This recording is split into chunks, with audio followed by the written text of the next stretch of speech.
సంవత్సరాలు పరిపాలన చేసినా కూడా చేయలేనటువంటి అద్భుతాలు జగన్మోహన్ రెడ్డి గారు చేసి చూపించినారు. ఆర్టీసీని ప్రైవేటైజ్ చేసి ఉద్యోగస్తులను కాపాడడంలో కానీ, ఎయిడెడ్ వ్యవస్థని గవర్నమెంట్ లో తీసుకోవడం కానీ, వైద్య విధాన పరిషత్ సంబంధించి వాళ్ళందరినీ 10,000 చిల్లర మందిని వాళ్ళని గవర్నమెంట్ లోకి తీసుకోవడం సంబంధించి, హెల్త్ డిపార్ట్మెంట్ లో ఎప్పుడు లేనట్టుగా 53,000 కొత్త ఉద్యోగాలు ఇచ్చినటువంటి ఘనత కానీ, అవుట్ సోర్సింగ్ ఉద్యోగులకి అవకాశం తీసుకురావడం కానీ, 15 సంవత్సరాల్లో ఎప్పుడూ లేనట్టుగా విఆర్ఓలుగా ప్రమోషన్స్ ఇచ్చినటువంటిది కానీ, అలానే విఆర్ఓలకు కూడా సీనియర్ అసిస్టెంట్ గా ప్రమోషన్స్ ఇచ్చింది ఎప్పుడు లేనట్టుగా జగన్మోహన్ రెడ్డి గారే. ఎంపీడీఓలకు కూడా 25 సంవత్సరాల నుంచి వాళ్ళకి ఇప్పుడు కూడా ప్రమోషన్స్ లేకపోతే జగన్మోహన్ రెడ్డి గారు వారిని కూడా ప్రమోషన్స్ ఇచ్చి వారికి ప్రమోషన్స్ అవకాశం సోర్స్ కల్పించినటువంటిది కూడా జగన్మోహన్ రెడ్డి గారి ప్రభుత్వమే. ఎంఈఓ రెగ్యులర్ వ్యవస్థ 20 సంవత్సరాలుగా లేకపోయినా కూడా ఎంఈఓ పోస్ట్ అన్నింటినీ కూడా ఫిల్అప్ చేసి అందరికీ కూడా ప్రమోషన్స్ ఇచ్చినటువంటి పరిస్థితి కూడా జగన్మోహన్ రెడ్డి గారిదే. చైల్డ్ కేర్ లీవ్స్ మీద అనౌన్స్ చేస్తున్నారు. చైల్డ్ కేర్ లీవ్స్ నేనేదో తీసుకొచ్చినానని చెప్పినట్టుగా దీంట్లో మాట్లాడారు.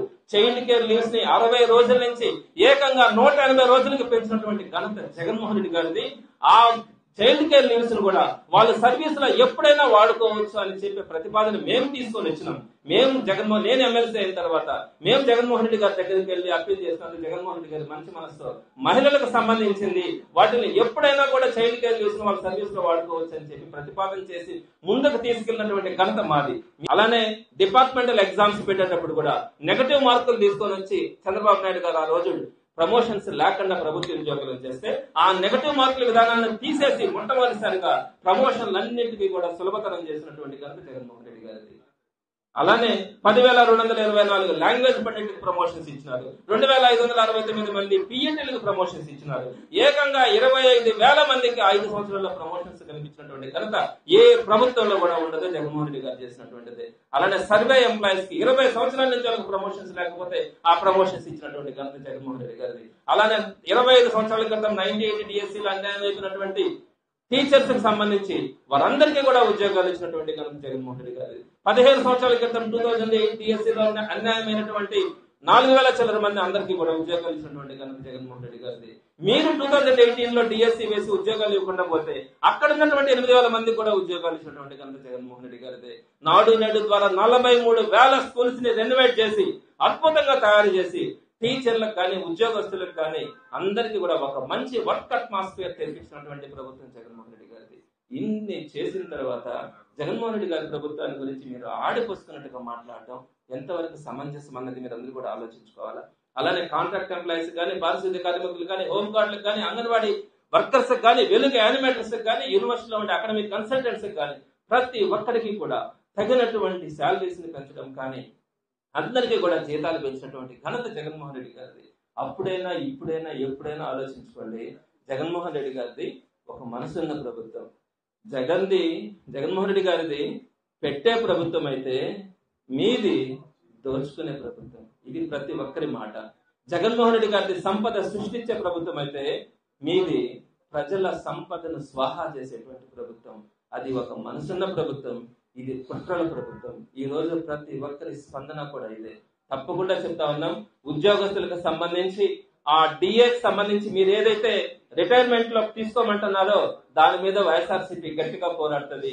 ఈ కొత్త సంప్రదాయాన్ని మీరు తీసుకురాకూడదు అని చెప్పి వైఎస్ఆర్సీపీ డిమాండ్ చేస్తా ఉంది. అలానే ఇమీడియట్ గా పిఆర్సీ కమిషన్ అనౌన్స్ చేయాలా. ఐఆర్ ని ఏదైతే మీరు చెప్తా ఉంటారో 30% తక్కువ లేకుండా ఐఆర్ ని రిలీజ్ చేయాలా. మీరు చెప్పినట్టుగా 34,000 కోట్ల అరియర్స్ ఏదైతే ఉన్నాయో వాటన్నిటిని కూడా ఒక టైం షెడ్యూల్ పెట్టి ఈ టైం లోపల నేను వాటన్నిటిని కూడా క్లియర్ చేస్తాను అనే మాట మీ దగ్గర నుంచి రావాలని ఈ రోజు ఉద్యోగస్తులు అందరూ కూడా ఎదురు చూస్తా ఉన్నారు. తప్పకుండా కూడా ఉద్యోగస్తుల పక్షాన వైఎస్ఆర్సీపీ ఉంటుంది, పోరాడుతుందని ఈ సందర్భంగా మీ ద్వారా అందరికీ తెలియజేస్తా ఉన్నాను. కేరళలో ఎలా ఉంది, తెలంగాణలో ఎలా ఉంది, ఉద్యోగస్తుల సంఖ్య తగ్గిపోయింది, మనం జీతాలు తగ్గించుకోవాలని మాట్లాడతారు. ఎంత అవమానంగా మాట్లాడుతా ఉన్నారంటే ఆ ఉద్యోగస్తులకి ఇచ్చే జీతాన్ని మీరు జీతాలు తీసుకోవట్లే, మంత్రులు జీతాలు తీసుకోవట్లే, మంత్రులు ముందు వెనక నేను కార్లు పెట్టుకుంటా ఖర్చు పెడుతున్నారే, మీరు సంపాదన నేను చేయలేకపోతా ఉన్నాను అన్నప్పుడు మరి మీరు సొంతంగా హెలికాప్టర్లు కొనడానికి మీకు డబ్బులు ఎలా వస్తా ఉన్నాయి?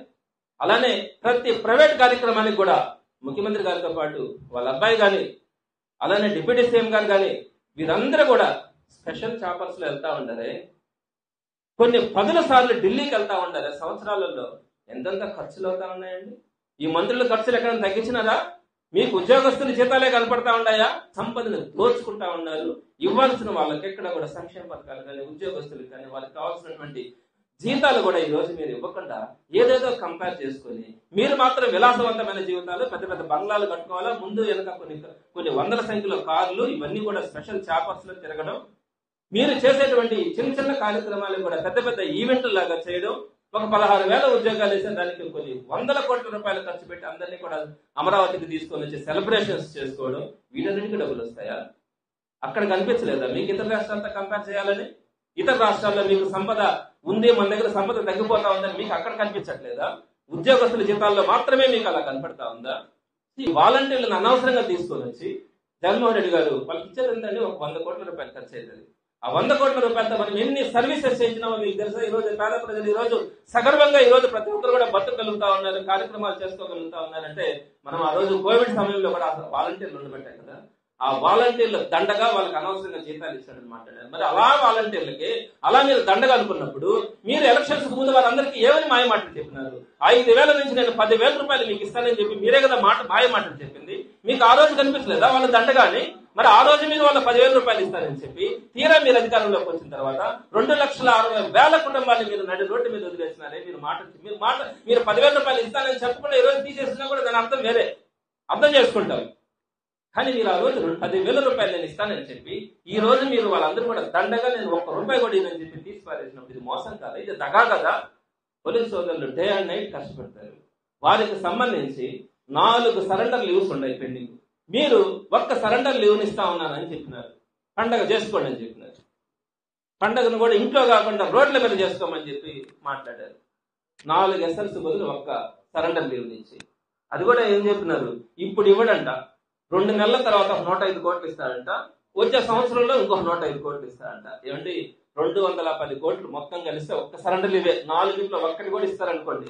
210 కోట్ల రూపాయలు మీకు మన స్టేట్ గవర్నమెంట్ 3 లక్షల రూపాయలు ఉండే మన స్టేట్ గవర్నమెంట్ బడ్జెట్ లో ఇంచుమించుగా 1,00,000 కోట్లతో నేను అమరావతిని కడతానని చెప్పి మీరు ప్రగల్భాలు పలికినటువంటి ఈ ప్రభుత్వం 210 కోట్ల రూపాయలు 1 సరెండర్ లీవ్ మీరు వాళ్ళకి ఇచ్చేటప్పుడు ఒక్కసారిగా దీపావళి రోజు ఇచ్చేస్తుంటే వాళ్ళని పండుగ చేసుకోరా? ఈ రోజు సచివాలయ ఎంప్లాయీస్ ఉండబట్టే ఈ రోజు వ్యవస్థలు నడుస్తా ఉంటాయి. వాళ్ళు ఉన్నారు కాబట్టి నేను జీతాలు ఇవ్వలేకపోతా ఉన్నాను అనే పరిస్థితిలో అబద్ధాలు మాట్లాడి వాళ్ళని మోసం చేసేటువంటి పరిస్థితి.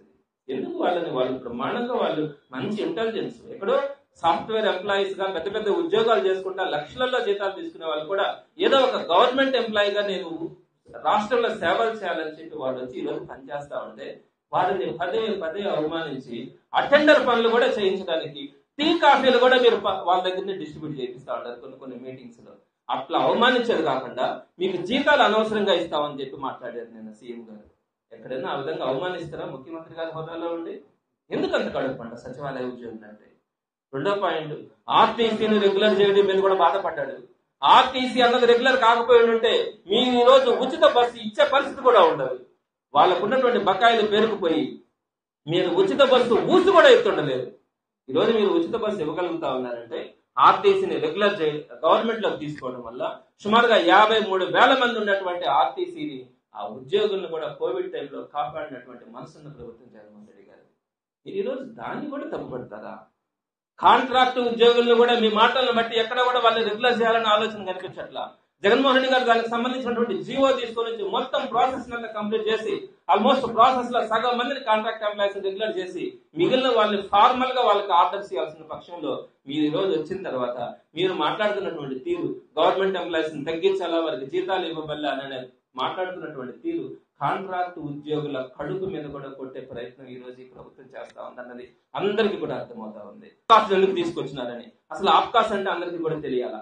అంతకు ముందు అసలు అవుట్ సోర్సింగ్ ఉద్యోగ వ్యవస్థను తీసుకొచ్చిందే చంద్రబాబు నాయుడు గారు. రెగ్యులర్ ఉద్యోగాలు అంటే వాళ్ళ మాట వినరు, వారి దగ్గర మనం పని చేయించుకోలేము, వాళ్ళకి భయం ఉండాలా, ఎప్పుడు పని చేయకపోయినా కూడా తీసేస్తారనే భయాన్ని వాళ్ళకి కలిగించాలా అన్న ఉద్దేశంతో మీరు అవుట్ సోర్సింగ్ ఎంప్లాయీస్ ని తీసుకొని వస్తే దానికి ఒక చట్టబద్ధతను తీసుకొని వచ్చి దానికి ఒక ఆప్కాస్ అనే ఒక వ్యవస్థను తీసుకొని వచ్చి దాని ద్వారా కరెక్ట్ గా 1వ తేదీ జీతాలు ఇచ్చి వారికి కావాల్సినటువంటి పిఎఫ్ కానీ ఈఎస్ఐలు కానీ అన్ని వాటిని కూడా వాళ్ళందరికీ కూడా ఒక ధైర్యాన్ని ఇచ్చినటువంటి ఒక వ్యవస్థ ఆప్కాస్. అంతకుముందు మీరేం చేసినారు? ఆప్కాస్ అని చెప్పి మీకు సంబంధించినటువంటి కాంట్రాక్టర్లని వాళ్ళని అజమాయిషీ పెట్టి వాళ్ళు ఎప్పుడు అనుకుంటే అప్పుడు తీసేయచ్చు. గవర్నమెంట్ దగ్గర నుంచి వాళ్ళ జీతాలు వచ్చినా కూడా వాళ్ళు ఏ రోజు కావాలంటే ఆ రోజు జీతాలు, దాంట్లో మళ్ళీ కొంత కమిషన్లు తీసుకొని ఎవరెవరో పేర్లు వాళ్ళ ఇష్టం వచ్చిన పేర్లు రాసుకొని చేస్తున్నటువంటి వ్యవస్థ బదులు అవకాశం తీసుకొని వస్తే మీరు ఈ రోజు మళ్ళా నేను అవకాశం తీసేస్తానన్న పద్ధతిలో మీరు మాట్లాడినారు. ఓర్పుగా ఇదిగో ఇస్తుంది ఇదిగో వస్తుంది అన్న ఆలోచనతో పాపం ఎక్కడ కూడా ఉద్యోగస్తులు ఈ రోజుకి కూడా ఓపెన్ కాలే. చాలా వాళ్ళకి కావాల్సినటువంటి వాళ్ళకి చెప్పినటువంటి హామీలు అన్నింటినీ కూడా వాళ్ళు ఏదో ఒక విధంగా గవర్నమెంట్ నెరవేర్చాలా అని చెప్పి ఆశతో వాళ్ళందరూ కూడా ఎదురు చూస్తున్నారు. అయితే 2 రోజుల క్రితం డైరెక్ట్ గా సీఎం గారే, ఎక్కడా కూడా మధ్యలో వాళ్ళ కూడా సీఎం గారే ఉద్యోగ సంఘాలన్నింటినీ పిలిపించుకొని తెరిపి లేకుండా 2 రోజుల పాటు వాళ్ళందరితో కూడా సమావేశాలు నిర్వహించినారు. 2 రోజుల పాటు సీఎం గారు నేరుగా ఉద్యోగ సంఘాలందరినీ కూడా పిలిపించి వారితో సమావేశాలు నిర్వహిస్తా ఉంటే అందులో కూడా దీపావళికి ముందు జరుగుతున్నటువంటి పరిణామాలను చూసి ఉద్యోగస్తులు కానీ మేము కానీ అందరూ కూడా అనుకున్నాం 4 డిఏలు పెండింగ్ ఉన్నాయి, వాటన్నిటిని కూడా ఇస్తారు, పిఆర్సీ కమిషన్ వేస్తారు, అలానే ఐఆర్ ఈ లోపల ఐఆర్ ని రిలీజ్ చేస్తారు, 30% ఐఆర్ ని రిలీజ్ చేస్తారు, అలాగనే ఏదైతే పెండింగ్ లో ఉన్నాయో అరియర్స్ వాటన్నిటిని కూడా రిలీజ్ చేస్తారని చెప్పి ప్రతి ఒక్క ఎంప్లాయీ కూడా ఆశతో ఎదురు చూస్తున్నారు. ఎందుకంటే 2 రోజుల పాటు డైరెక్ట్ గా సీఎం గారే ఇన్వాల్వ్ అయ్యి మాట్లాడుతూ ఉన్నప్పుడు ప్రతి ఒక్కరు కూడా ఎక్స్పెక్ట్ చేసినారు. కానీ తీరా చూసేటప్పటికి సాయంత్రానికి సీఎం గారు అర్ధరాత్రి ప్రెస్ మీట్ పెట్టి ఏదో ఉద్యోగస్తులకి ఏదో చేస్తా ఉన్నామని చెప్పి ఆయన చేసినటువంటిది ఒక్క డిఏ ఇస్తా ఉన్నానని చెప్పిన తీరు చూస్తే మొత్తం ఉద్యోగస్తులందరూ కూడా నివ్వెరపోయినారు. ఏంటిది 4 డిఏలు పెండింగ్ ఉంటే ఒక్క డిఏ ఇవ్వడం, పిఆర్సీ గురించి కానీ పిఆర్సీ కమిషన్ వేస్తున్నానని కానీ ఈ లోపల ఐఆర్ ఇవ్వడం కానీ ఈ లోపల ఏదైతే పెండింగ్ బకాయిలు ఉన్నాయో వాటన్నిటిని ఇవ్వాలన్న ఆలోచన కానీ ఈ విధమైనటువంటి ఎక్కడా కూడా ఆలోచన చేయకుండా ఒక్క డిఏ, ఆ డిఏ ఇచ్చినటువంటి తీరు కూడా దానికి సంబంధించినటువంటి జీవోలో కూడా ఎంత ఘోరమైనటువంటి మోసం కనపడతా ఉందన్నది నేను మీ ద్వారా ప్రభుత్వాన్ని డిమాండ్ చేయదలుచుకున్నా. ఒకటి, జగన్ 4 డిఏలు పెండింగ్ పెట్టిపోయినాడు, అందులో మేము ఒక్క డిఏని ఇస్తా ఉన్నామని చెప్పినారు. నేను చెప్తా ఉన్నాను, జగన్మోహన్ రెడ్డి గారు కేవలం 5 సంవత్సరాల పాలనలో మామూలుగా 6 నెలలకు ఒక్క డిఏ ఇవ్వాలా, 5 ఏళ్లకి 10 డిఏలు ఇవ్వాలా. జగన్మోహన్ రెడ్డి గారు ఎన్ని డిఏలు ఇచ్చినారో తెలుసా? 11 డిఏలు ఇచ్చినారు. 5 సంవత్సరాల్లో మీరు పెట్టినటువంటి ఒక్క డిఏ పెండింగ్ ని ఇవ్వడంతో పాటు ఆయన కంప్లీట్ గా 5 సంవత్సరాల్లో ఇవ్వాల్సినటువంటి 10 డిఏలు మొత్తం కలిపి 11 డిఏలు ఇచ్చినటువంటి ప్రభుత్వం ఏదైనా ఉందంటే జగన్మోహన్ రెడ్డి గారి ప్రభుత్వం తప్ప ఏ ప్రభుత్వం లేదు. 3 కూడా కూటమి ప్రభుత్వం వచ్చిన తర్వాత 6 నెలలకు ఒక్కసారి ఇవ్వాల్సినటువంటి డిఏలలో ఈ 3 డిఏలు పెండింగ్ ఉన్నాయి అన్నది. ఇకపోతే ఒక్క డిఏ అయినా మీ టైంలో పెండింగ్ ఉంది కదా అని మీరు అనుకోవచ్చు. అది జనవరి 2024 ఇవ్వాల్సినటువంటి డిఏ మీ టైంలోనే కదా అని మీరు అనుకోవచ్చు. ఆ ఒక్కటైనా కూడా నేను దానికి కూడా చెప్తా ఉన్నా, ఎప్పుడైనా కూడా డిఏలు ఇవ్వాలన్నప్పుడు కేంద్ర ప్రభుత్వ ఉద్యోగులకు సంబంధించి డిఏని రిలీజ్ చేసిన తర్వాత ఆ తర్వాత రాష్ట్ర ప్రభుత్వాలన్నీ కూడా డిఏని రిలీజ్ చేసే అలవాటు. జనరల్ గా జనవరి 2024 డిఏ ఇవ్వాల్సి ఉంటే దానికి సంబంధించి కేంద్ర ప్రభుత్వం మార్చి 6వ తారీఖున 2024 మార్చి 6వ తారీఖున ఆ డిఏని అనౌన్స్ చేసింది. అంటే కేంద్ర ప్రభుత్వం మార్చి 6న డిఏ రిలీజ్ చేసిన తర్వాత దాని తర్వాతనే రాష్ట్ర ప్రభుత్వాలు డిఏని అనౌన్స్ చేయాల్సి వస్తుంది. వెంటనే మార్చి 11వ తారీఖున మనకి ఈ ఎలక్షన్ నోటిఫికేషన్ వచ్చింది. కేవలం 5 రోజుల గ్యాప్ లో ఎలక్షన్ నోటిఫికేషన్ వచ్చేటప్పుడు అక్కడ డిఏని అనౌన్స్ చేస్తే ఎటువంటి పరిస్థితుల్లో మీరు కోర్టులకు వెళ్ళి ఆపే పరిస్థితి ఉంటుంది. ఆ 4 రోజుల్లో డిఏని అనౌన్స్ చేయడం అనేది ఎట్లాంటి పరిస్థితులు కూడా సాధ్యం కాదు. కాబట్టి ఆ మార్చిలో ఇవ్వాల్సినటువంటి డిఏ అది ఎలక్షన్ నోటిఫికేషన్ వచ్చింది కాబట్టి అది కూడా మీ ప్రభుత్వం రాగానే దాన్ని ఇచ్చి ఉండాలి. జగన్మోహన్ రెడ్డి గారు అయితే అదే పని చేశారు. సో మొత్తం మీద మీరు ఒకసారి గమనించండి, జగన్మోహన్ రెడ్డి గారి గవర్నమెంట్ లో మొత్తం 11 డిఏలు ఇచ్చి 5 సంవత్సరాలలో ఒక్క డిఏ కూడా ఆయన పెండింగ్ లేకుండా చేసినటువంటి ఘనత ఆయనదైతే, ఈ 4 డిఏలు కేవలం మీ ప్రభుత్వంలో మీరు ఇవ్వాల్సినటువంటి డిఏలు ఇవ్వకుండా 16 నెలలు అంటే 17 నెలల కాలం గడిపి ఈ రోజు 6 నెలలకు ఒక్కసారి ఇవ్వాల్సినటువంటి డిఏ ఒక్క డిఏ నేను ఇస్తా ఉన్నాను, మీరు దీపావళి పండుగ చేసుకోండి అని ఎంప్లాయీస్ ని మాట్లాడితే అది ద్రోహం కదా, అది పండగ అవుతుంది అంటారా? డిఏ అరియర్స్ అన్నింటినీ కూడా మీరు రిటైర్ అయ్యేటప్పుడు ఇస్తామని చెప్పినటువంటి ఘనత ఈ ప్రభుత్వానికి. ఎక్కడా కూడా భారతదేశంలో ఇప్పుడు దాకా ఏ రాష్ట్ర ప్రభుత్వం కూడా ఈ విధంగా డిఏ అరియర్స్ ఏదైనా కనుక్కుంటే వాటిని మీరు రిటైర్ అయ్యే రోజున ఇస్తామని చెప్పినటువంటి ప్రభుత్వం ఏదైనా ఉందంటే ఈ రోజున కూటమి ప్రభుత్వమే. ఎప్పుడు చెప్పలా, ఎవరు చెప్పలా. ఎవరైనా ఇవ్వాలనుకుంటే ఇస్తారు, లేదనుకుంటే ఒక 4 ఇన్స్టాల్మెంట్ 5 ఇన్స్టాల్మెంట్స్ టైం తీసుకుంటా ఉన్నామని ఒక జీవో ఇచ్చి ఆ జీవో ప్రకారం ఇన్స్టాల్మెంట్స్ ఇచ్చినటువంటి పద్ధతి చూసినామే కానీ రిటైర్మెంట్ రోజులు ఇస్తామని చెప్పినారు. ఈ రోజు కనుక ఎవరైనా ఎంప్లాయీస్ కనుకుండి వాళ్ళకి ఒక 30 years కనుక వాళ్ళకి సర్వీస్ కనుకుంటే 30 సంవత్సరాల తర్వాత ఈ రోజు ఇవ్వాల్సినటువంటి నువ్వు 1 లక్ష రూపాయలు 2 లక్షల రూపాయలను 30 సంవత్సరాల తర్వాత నేను దీన్నే ఇస్తానని చెప్తే కనీసం దాన్ని పిఎఫ్ అకౌంట్ లో వేస్తే ఆ పిఎఫ్ అకౌంట్ లో వేసిన తర్వాత దానికి సంబంధించి ఏదో కొంత ఇంట్రెస్ట్ లేనా వస్తాయి. అలా కాకుండా ఇప్పుడు ఇవ్వాల్సినటువంటి బకాయిని నేను మీరు రిటైర్ అయిన 30 ఏళ్ళ తర్వాత రిటైర్ అయినా కూడా ఈ డబ్బులు మాత్రం ఆ రోజునే ఇస్తానని చెప్పినటువంటి ఇటువంటి కొత్త సంస్కృతి ఎక్కడా కూడా లేదు. దీన్ని జగన్మోహన్ రెడ్డి గారి ప్రభుత్వం వైఎస్ఆర్సీపీ పార్టీ తప్పకుండా కూడా దీన్ని ఖండిస్తా ఉంది. దీన్ని ఎటువంటి పరిస్థితుల్లో ఒప్పుకునేది లేదని కూడా తెలియజేస్తా ఉన్నాం.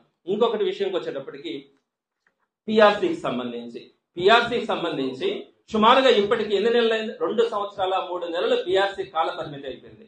కొత్త పిఆర్సీని వేయాల్సిన పరిస్థితి ఉంది.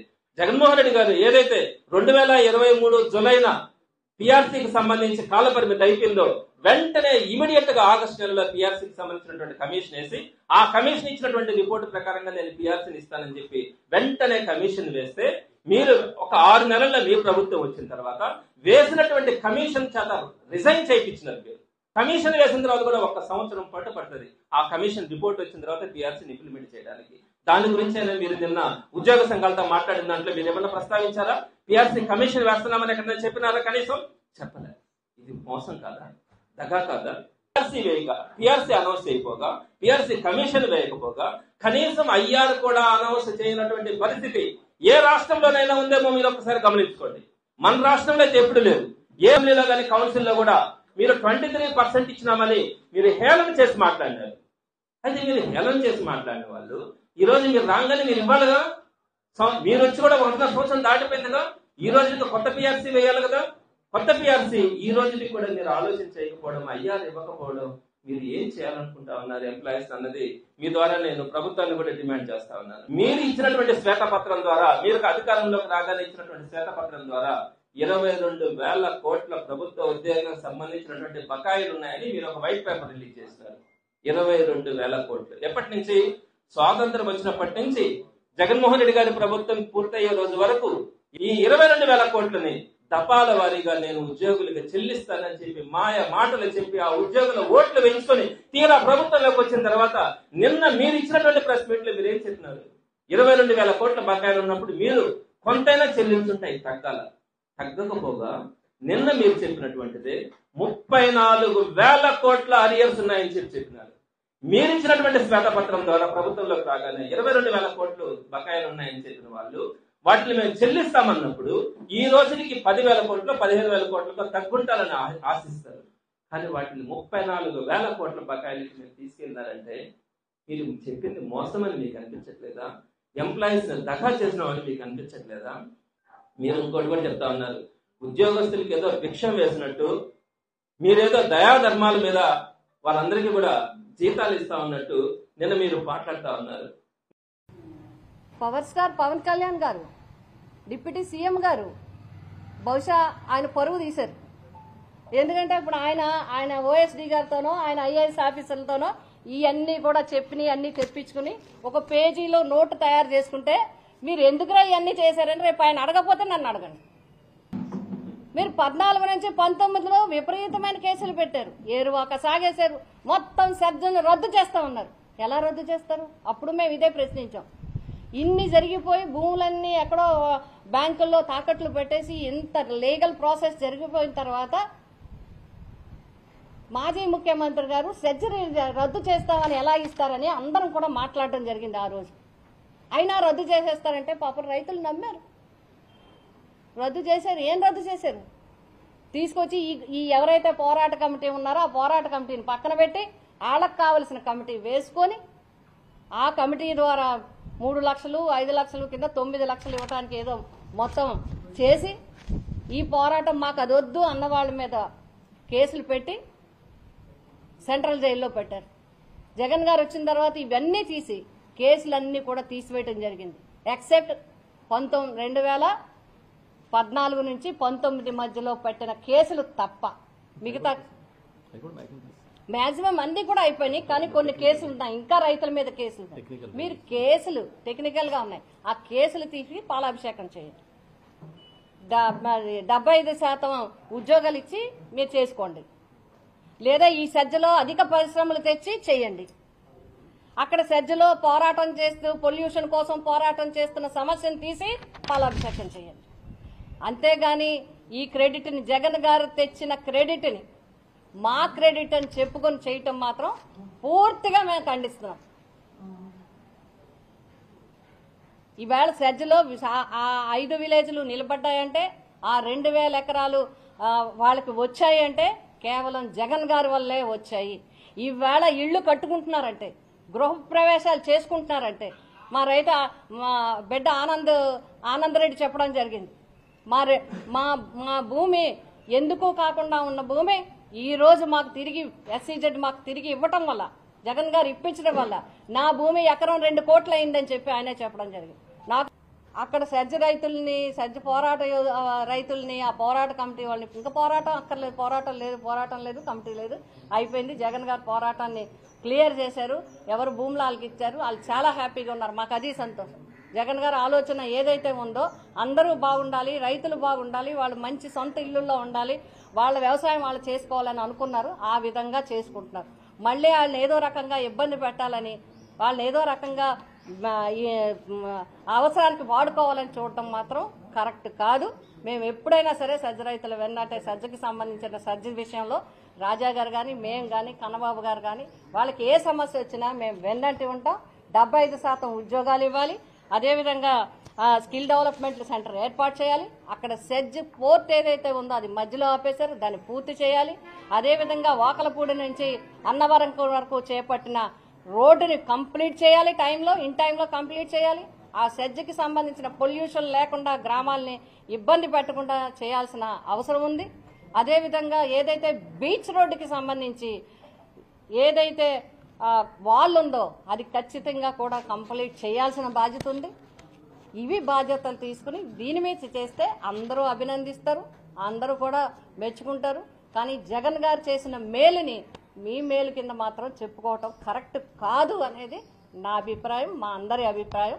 కాబట్టి ఈ సజ్జ రైతులకి సంబంధించి సజ్జకి న్యాయం చేసింది, సజ్జ రైతులకి న్యాయం చేసింది, సజ్జ ప్రాంతాలకి న్యాయం చేసింది, సజ్జ గ్రామాలు తిరిగి ఇచ్చింది, రైతులకు భూములు తిరిగి ఇచ్చింది దేశంలో జగన్మోహన్ రెడ్డి గారు.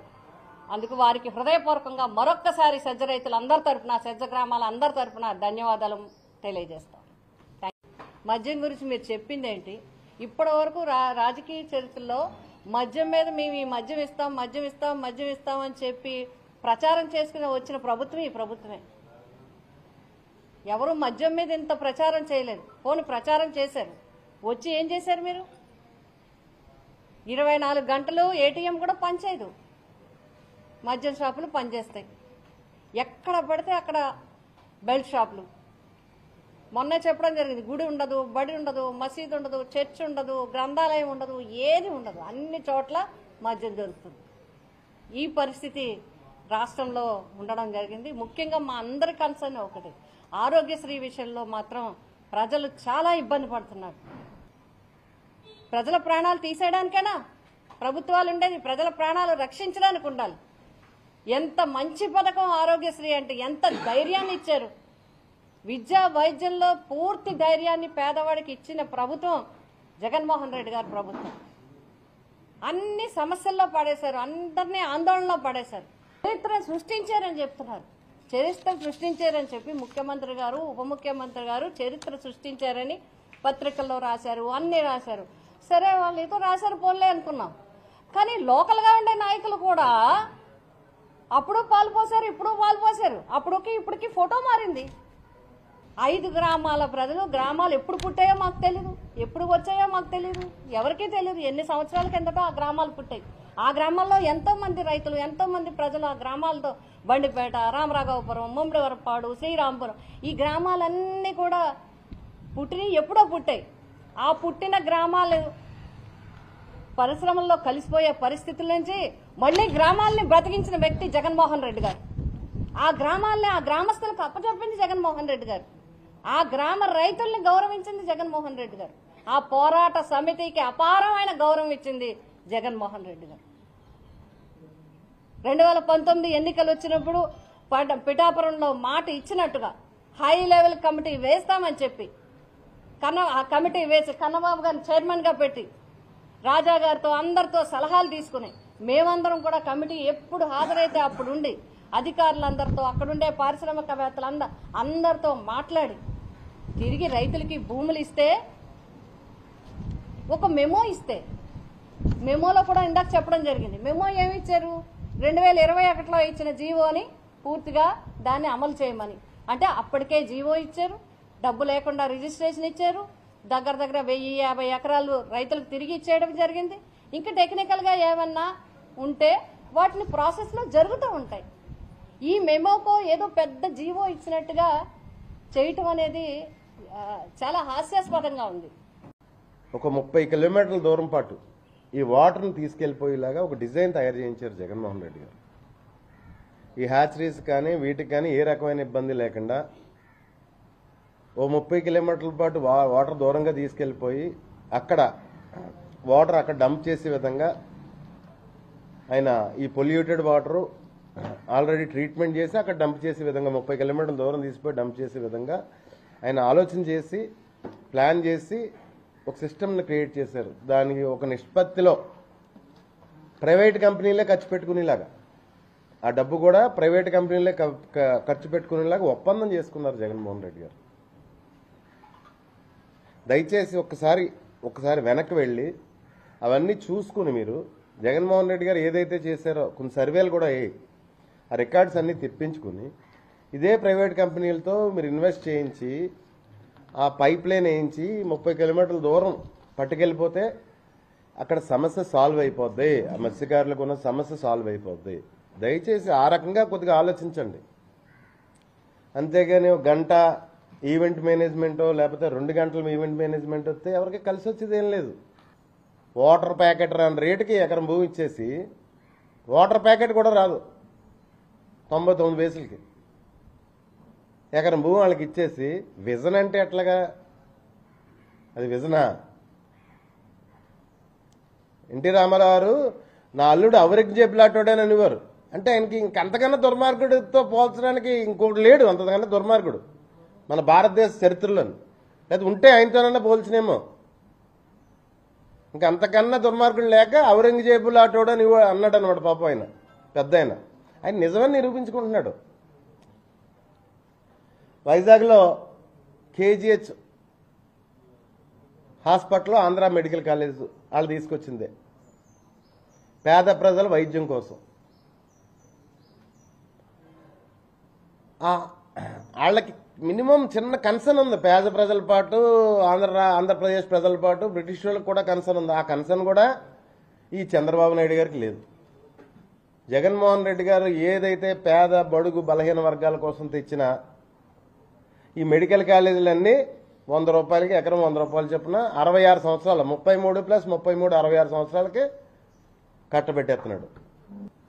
ముందు రాష్ట్రంలో పరిపాలన మీద దృష్టి పెట్టండి, శాంతి భద్రతల మీద దృష్టి పెట్టండి. ఏం మెయింటైన్ చేస్తారో తెలియదు. ఒక హత్య జరిగితే ఒక మనిషి 3-4 సార్లు ఫార్చునర్ కారు పైకి కిందకి ఎక్కించి తొక్కెత్తే నెల్లూరు జిల్లాలో అది బయటికి రానిరా, ఏ మీడియాలోని బయటికి రానిరు, అణగదొక్కేస్తారు. తీరా అయ్యో పాపం అని చెప్పేసి కొంతమంది వెళ్తే దానికి మళ్ళీ కులం రంగు. మీరు మొట్టమొదటి రోజే రెస్పాండ్ అయితే ఏ రంగు రాదు కదా దానికి. మీ డ్యూటీ మీరు చేస్తేనే అయ్యో పాపం వెళ్ళిన వాళ్ళ మీద మళ్ళీ కులం రంగు, రాజకీయ రంగు. ఆ రోజుల్లో పత్రికలు వచ్చిన వార్తలు జిఎంఆర్కి జీ హుజూర్. కార్పొరేట్ కంపెనీలు అంటే చాలు సాగిలి పడిపోతాడు చంద్రబాబు నాయుడు. నేను అడుగుతున్నా, 99 పైసలకి ఎకరం ఇస్తారా ఎవడన్నా? 99 పైసలకి. ఎన్నికల ముందు ఏం చెప్పావు? 99 రూపాయలకి క్వార్టర్ బాటిల్ ఇస్తానని చెప్పావు. ఆ మామూలుగా 99 పైసలకి వాటర్ బాటిల్ రాదు, 99 పైసలకి ఎకరం. అలా అంటే టీసీఎస్కి ఇస్తారా, లేకపోతే ఇంకో కాగ్నిజెంట్కి ఇస్తారా, సేల్ డీడ్ చేసి ఇస్తారా? లేటెస్ట్గా లులు విశాఖపట్నంలో 100,000 కోట్ల రూపాయలు చేసే భూమిని మీరు కారు చౌకగా అతనికి ఆ లులు సంస్థకి మాల్ పెట్టుకోవడానికి ఇచ్చేశారు. అదే లులు గ్రూప్కి మాల్స్ పెట్టుకోవడానికి ఇతర రాష్ట్రాల్లో 100 కోట్లు పెట్టి వాళ్ళు భూములు కొన్నారు. నా దగ్గర ఆధారాలు ఉన్నాయి. అసలు లులుతో ఇంత ప్రేమలో ఎందుకు పడ్డాడు చంద్రబాబు నాయుడు మాకు అర్థం కావట్లేదు. గూగుల్ అని ప్రచారం చేస్తున్నారు కదా. మేమేమంటున్నామంటే ఇది అదానీ డేటా సెంటర్ కోసం ఆ రోజు జగన్మోహన్ రెడ్డి గారు చేసిన కార్యక్రమం. మీరు క్రెడిట్ చోరీ చేస్తున్నారు. మరి ఇదే గూగుల్ని మీరు ప్రేమించి అమరావతిలో పెట్టమనండి. అమరావతిని మీరు విపరీతంగా ప్రేమిస్తారు కదా. అమరావతి ఎందుకు రావట్లేదు? ఒక విశాఖపట్నానికే నెక్స్ట్ 10 yearsలో బాగా ఎదిగే అవకాశం ఉంది కాబట్టి మేము దాన్ని డెవలప్ చేస్తున్నాం. ఇదే మాట జగన్ గారు చెబితే దాన్నేమో తప్పుడు ప్రచారం చేస్తారు. రైతుల మీద ఎంత దమనకాండ ఆ రోజు. మీరు రైతులను ప్రేమిస్తున్నారా? ఒక 30 కిలోమీటర్ల దూరం పాటు ఈ వాటర్ని తీసుకెళ్లిపోయేలాగా ఒక డిజైన్ తయారు చేయించారు జగన్మోహన్ రెడ్డి గారు.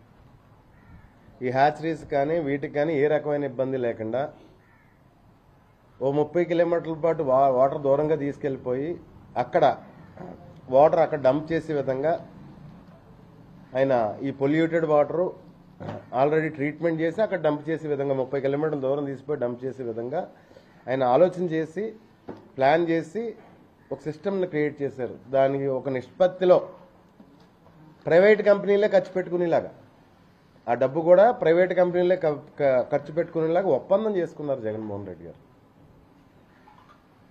దయచేసి ఒక్కసారి వెనక్కి వెళ్ళి అవన్నీ చూసుకుని మీరు జగన్మోహన్ రెడ్డి గారు ఏదైతే చేశారో కొన్ని సర్వేలు కూడా ఆ రికార్డ్స్ అన్నీ తెప్పించుకుని ఇదే ప్రైవేట్ కంపెనీలతో మీరు ఇన్వెస్ట్ చేయించి ఆ పైప్ లైన్ వేయించి 30 కిలోమీటర్ల దూరం పట్టుకెళ్ళిపోతే అక్కడ సమస్య సాల్వ్ అయిపోద్ది. ఆ మత్స్యకారులకు ఉన్న సమస్య సాల్వ్ అయిపోద్ది. దయచేసి ఆ రకంగా కొద్దిగా ఆలోచించండి. అంతేగాని 1 గంట ఈవెంట్ మేనేజ్మెంటో లేకపోతే 2 గంటల ఈవెంట్ మేనేజ్మెంట్ వస్తే ఎవరికి కలిసి వచ్చేది ఏం లేదు.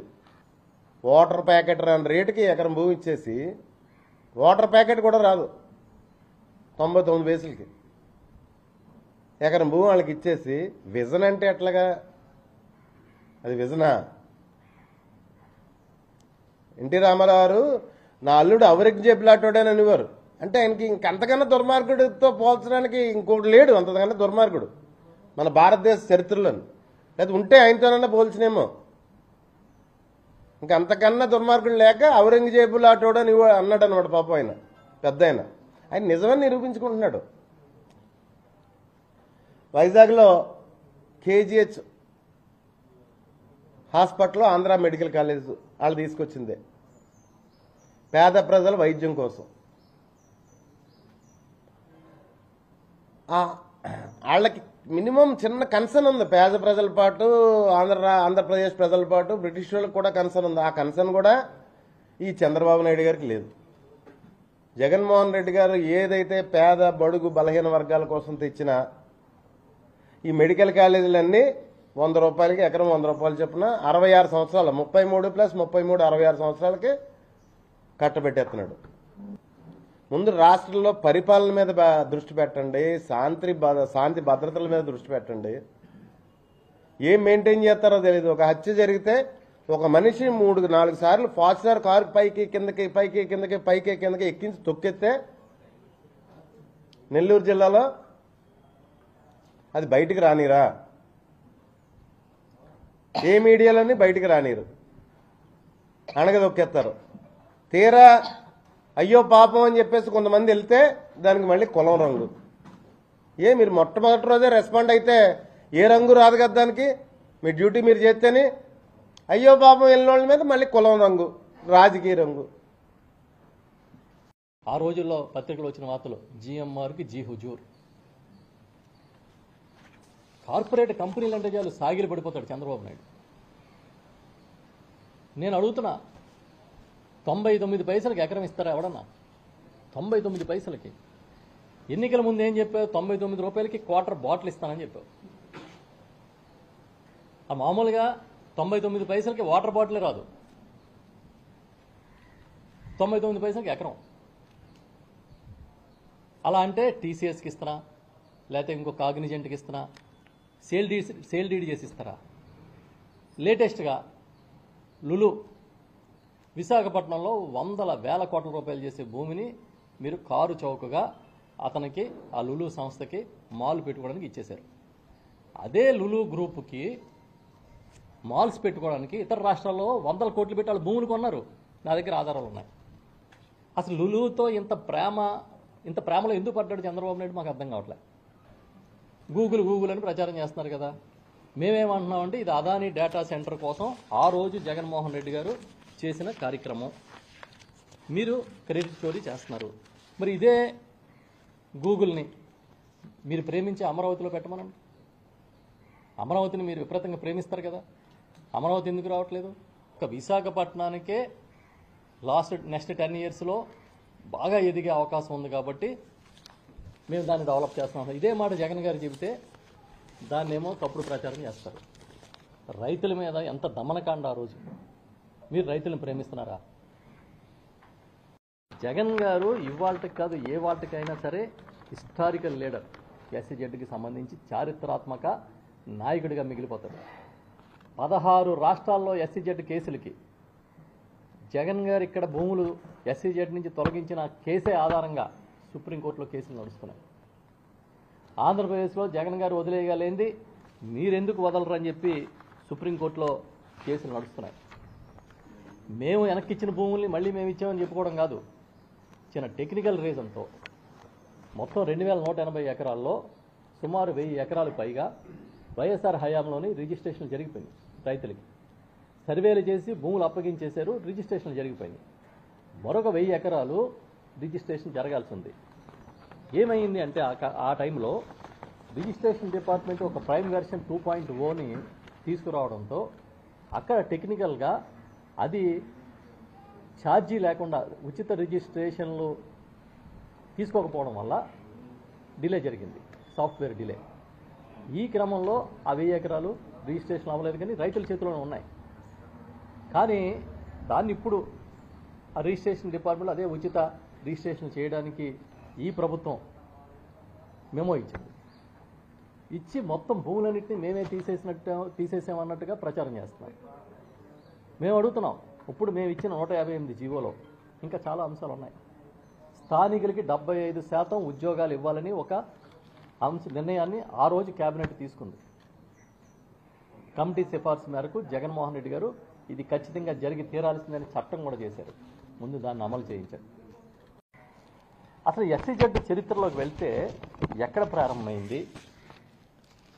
ఇప్పుడు ఏదో కొత్తగా ఎస్సీజెడ్ భూములు రైతులకి వేళ్ళే తిరిగిస్తున్నట్టుగా పెద్ద ప్రచారం చేసుకుంటున్నారు కదా.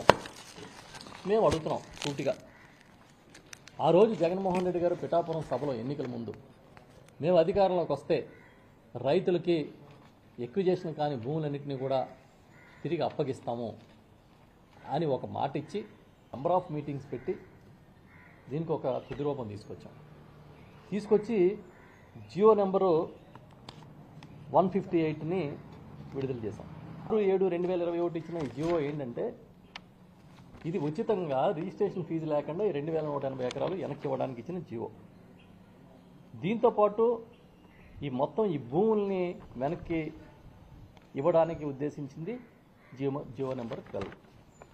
ఇప్పుడు ఈ కూటమి ప్రభుత్వం పిఠాపురం నియోజకవర్గ పరిధిలోనూ తుని నియోజకవర్గ పరిధిలో ఉన్న భూముల్ని తామేదో రైతులకు వెనక్కిస్తున్నట్టుగా ప్రచారం చేసుకుంటుంది కదా. దానికి ఏమి ఇచ్చారు వాళ్ళు అంటే ఒక మెమో ఇచ్చారు. ఇందులో ఏం రాశారో తెలుసా? 2021 జూలై 6వ తేదీన ఇచ్చిన జియో నెంబర్ 158ని, అంటే జగన్మోహన్ రెడ్డి గారి నాయకత్వంలో ఉన్న ప్రభుత్వం, ఆయన ముఖ్యమంత్రిగా ఉన్న ప్రభుత్వం ఏదైతే ఈ భూములు వదిలేస్తూ రైతులకి తిరిగి అప్పగిస్తూ జియో ఇచ్చిందో ఆ కండిషన్స్ని అమలు చేయండి అని మెమో ఇచ్చింది. బహుశా అర్థమైంది అనుకుంటున్నా. వీళ్ళు ఇచ్చిన మెమో ఏంటంటే జగన్ గారి జియోని అమలు చేస్తూ మెమో, అంతేగాని వీళ్ళేం జియో ఇవ్వలే. ఆ జిఎంఆర్ కేవీ రావుకి తొత్తులాగా పనిచేశాడు. 2014 భూములు ఆయన అధికారంలోకి వచ్చిన వెంటనే ఎందుకు వెనక్కి ఇవ్వలేకపోయాడు? ఏరువాకు సాగినవాడు.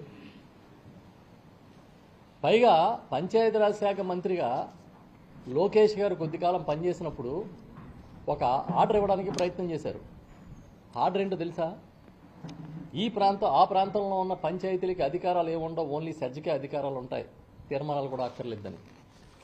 అంత దుర్మార్గంగా పనిచేసి రైతులు మా భూములు మాకు ఇచ్చేయమని పోరాటాలు చేస్తుంటే పోలీసులు ఒక నక్సల్స్ ప్రాంతంలో ఏ విధంగా అయితే దమనకాండ సాగిస్తారో అంత దుర్మార్గంగా లాఠీచార్జీలు చేసిన సంఘటనలు మర్చిపోలేదు ఎవడు. దీన్ని క్రెడిట్ చోరీ అంటారు. రకరకాల దొంగతనాలు ఉంటాయి. దాంట్లో ఈ వచ్చిన పేరును కూడా కొట్టేయడం అనేది అది కూడా ఒక చోరీతో సమానం. ప్రస్తుతం జగన్మోహన్ రెడ్డి గారు చేసిన మంచి కార్యక్రమాలన్నింటినీ కూడా చోరీ చేసే కార్యక్రమంలో ఈ ప్రభుత్వం ఉంది తప్ప తనకంటూ ఒక ముద్ర వేసుకుని ఇదిగో ఈ 10 మందికి ఉపయోగపడే కార్యక్రమం చేశానని గుండెల మీద చేసుకుని హాయిగా ఒకరోజు నిద్రపోయే కార్యక్రమాన్ని చంద్రబాబు చేయట్లే. ఇప్పుడు చంద్రబాబుకి తోడు ఆయన కొడుకు కూడా ఏదో ఆవు చేలో మేస్తే దూడ గట్టును మేస్తుందని ఒక సామెత. తండ్రి కన్నా 4 అడుగులు ఎక్కువ చదివినట్టుగా తండ్రి 4 అబద్ధాలు ఆడితే ఈ 40 అబద్ధాలు ఆడతాడు. పచ్చి అబద్ధాలు. Adani Airtel Google data center ఏర్పాటుకి ఆ రోజు జగన్ గారు కృషి చేస్తే ఇప్పుడు దాని పేరు మార్చి ఆ గూగుల్ ఏదో తానే తెచ్చానని చెప్పి ఒక స్టోరీ అల్లి అసలు ఇతనే మైక్రోసాఫ్ట్ని గూగుల్ని కనిపెట్టినంత ప్రచారం చేస్తున్నారు. అసలు గ్రీన్ ఎనర్జీ అనేది దేశంలో దాన్ని గమనించి ఈ రాష్ట్రానికి ఒక హబ్గా మార్చింది జగన్మోహన్ రెడ్డి గారు. కానీ మొత్తం గ్రీన్ ఎనర్జీ ప్రాజెక్టులన్నీ ఈయనే తెచ్చినట్టు దానికోసం కార్పొరేట్ కంపెనీలన్నీ వరుస కట్టినట్టుగా లైన్ కట్టినట్టుగా ప్రచారం చేస్తాడు. అదొక క్రెడిట్ చోరీ. ఇంకా పంపుడు స్టోరేజు, పోర్ట్లు, ఫిషింగ్ హార్బర్లు ఇవన్నీ జగన్ గారి హయాంలో నిర్మిస్తే తండ్రి కొడుకులు ఇద్దరు కలిపి అసలు ఇవన్నీ వాళ్లే కొబ్బరికాయ కొట్టి ప్రారంభించినట్టు బిల్డప్. అంతకుముందు అసలు ఇక్కడ ఏమీ లేనట్టుగా విపరీతమైన ప్రచారం చేస్తున్నారు. భోగాపురం ఎయిర్పోర్ట్కి చంద్రబాబు నాయుడు గారు 14-19 మధ్య భూసేకరణ కూడా చేయలే. అయినా సరే 19లో ఎన్నికల ముందు హడావుడిగా కొబ్బరికాయ కొట్టి అయిపోయింది అనిపించాడు, ఏదో నేనే ఓపెన్ చేశానని. కానీ భూసేకరణ అవ్వక సుప్రీంకోర్టు దాకా కార్యక్రమాలు ఆ కేసులు ఉంటే వాటన్నిటిని క్లియర్ చేసి భోగాపురం ఎయిర్పోర్టు నిర్మాణం ప్రారంభించింది జగన్మోహన్ రెడ్డి గారు. అది క్రెడిట్ చోరీ ఈయనే. ఇది కాకుండా కొప్పర్తి, వారకల్లు కారిడార్లు కానీ ఇలా చెప్పుకుంటూ పోతే చాలా ఉన్నాయి. వీటితో పాటు కాకినాడ SCZ సెర్జ్ కూడా ఆయన అకౌంట్లో వేసుకుని అసలు ఆయన ఒక పెద్ద రైతు బాంధవుడిలాగా ఆయనతో పాటు వాళ్ళ కూటమి భాగస్వాములు అసలు చాలా చాలా చాలా గొప్ప వ్యక్తుల కింద గొప్ప నాయకత్వం ఇస్తున్నట్టుగా విపరీతంగా ప్రచారం చేస్తున్నారు.